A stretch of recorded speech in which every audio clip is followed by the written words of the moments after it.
కర్కాటక రాశి పునర్వసు 4, పుష్యమి 4 పాదాలు, ఆశ్లేష 4 పాదాలు కర్కాటక రాశి.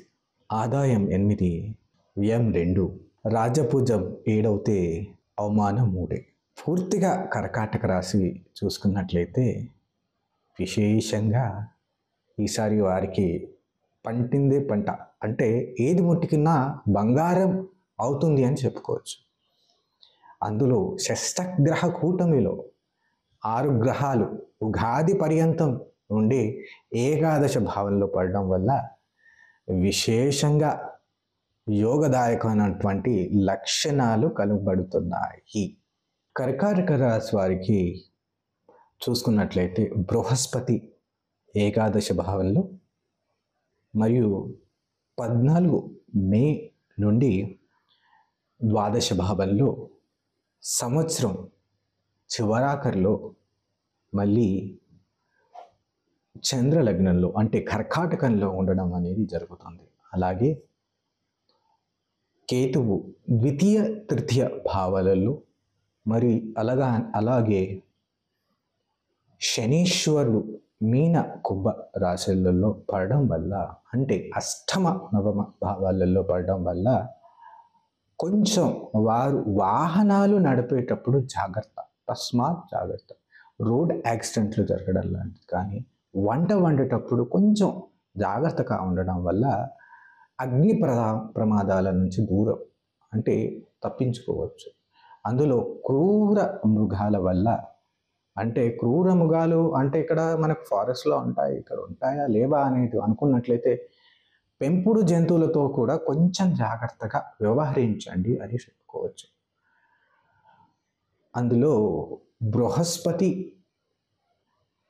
14 మే నుంచి కొంచెం మీకు విశేషమైనటువంటి ఫలితాన్ని ఇవ్వకపోవచ్చు అని చెప్పుకోవచ్చు.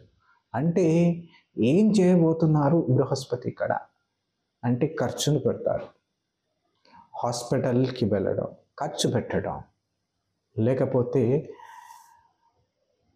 మధ్యవర్తిగా ఉండి మే 14 తర్వాత ఒక 2 మాసాలు కర్కాటక రాశి వారు షూరిటీలు, అనవసరమైనటువంటి అప్పులు చేయడం అనేది పనికిరాదు. విశేషంగా కేతువు తృతీయ భావంలో పడుతుండగా సంవత్సరం మొదట్లో తమ సహోదరులు కానీ లేకపోతే స్త్రీలతో కానీ మాట్లాడేటప్పుడు కొంచెం విశేషంగా ఆచి తూచి మాట్లాడుకోవడం అనేది మంచి విషయము. అందులో ఈ గ్రహ కాంబినేషన్స్ ద్వారా లాంగ్ డిస్టెన్స్ ట్రావెల్ కానీ, ఒకవేళ ఫారెన్కి ప్లాన్ చేసుకున్నట్లయితే విశేషంగా యోగదాయకటువంటి టైం అని చెప్పుకోవచ్చు. లాంగ్ డిస్టెన్స్ ట్రావెల్ కానీ, ఫారెన్కి H1B1 వీసా కానీ, లేదంటే నేను చదువుకు వెళ్తాను అనుకున్నట్లయితే విశేషంగా పనిచేస్తుంది. ఎందుకంటే అష్టమ నవమ భావాలలో శని రాహులు ఉంటున్నారు. అంటే నవమ భావము దైవికమైనటువంటి శక్తి చూసుకున్నట్లయితే భావాత్ భావం కాన్సెప్ట్లో భావం చూసుకున్నట్లయితే 9 నుండి అష్టమ భావం ద్వాదశం, అంటే ద్వాదశ భావాన్ని దేన్ని చూస్తుంది అంటే లాంగ్ డిస్టెన్స్ ట్రావెల్, లేకపోతే ఇంటి నుంచి దూరంగా వెళ్ళిపోవడం, లేకపోతే అవుటర్ స్పేస్ గురించి మాట్లాడుతుంది, మిస్టరీ గురించి మాట్లాడుతుంది. అంటే అక్కడ ఆటోమేటిక్గా మీరు ఏదైతే దైవిక విద్యను కానీ, లేకపోతే రీసెర్చ్ ఓరియంటేషన్ కానీ మాట్లాడడం కానీ, ప్రయత్నాలు చేయడం కానీ, రీసెర్చ్ రిలేటెడ్ వర్క్ కానీ చేయడం లాంటిది కానీ, బుక్ రిటర్న్ వర్క్ కానీ చేయడం లాంటిది కానీ చేస్తే విశేషంగా ఫలితాలు దొరుకుతాయి. కానీ డబ్బు విషయంలో కానీ, కొంచెం చూపు విషయంలో కానీ, అంటే కళ్ళు సంబంధించిన కానీ జాగ్రత్త వహించడం అనేది విశేషమైన లక్షణం అని చెప్పుకోవచ్చు.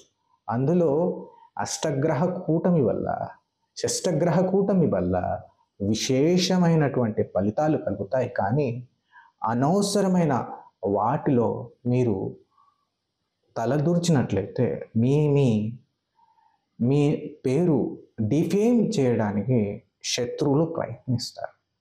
అలాగే విశేషంగా శ్రీ సుబ్రహ్మణ్య స్వామి వారి ఆరాధన చేయడం అనేది విశేషంగా శుభ సూచకాన్ని చేస్తుందని, రాహు యొక్క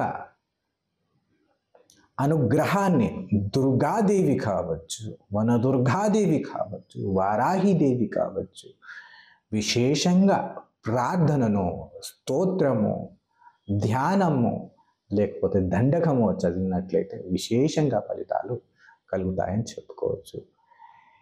ఈ సంవత్సరం స్త్రీలకు విశేష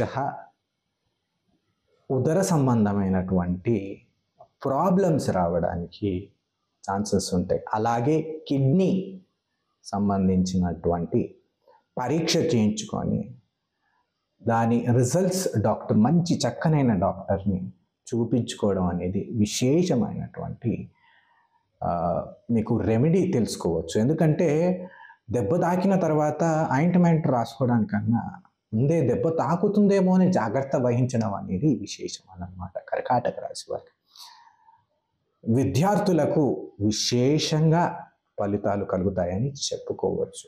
అలాగే పిల్లలకి సుబ్రహ్మణ్య భుజంగ స్తోత్రాన్ని వినిపించినట్లయినా, లేకపోతే వారి పేరు మీద అర్చన చేయించడం అయినా, లేకపోతే సుబ్రహ్మణ్య స్వామి వారిని మంగళవారం రోజు స్వామివారి దర్శనం చేసుకున్న విశేష ఫలితాలు కలుగుతాయని చెప్పుకోవచ్చు. స్వస్తి.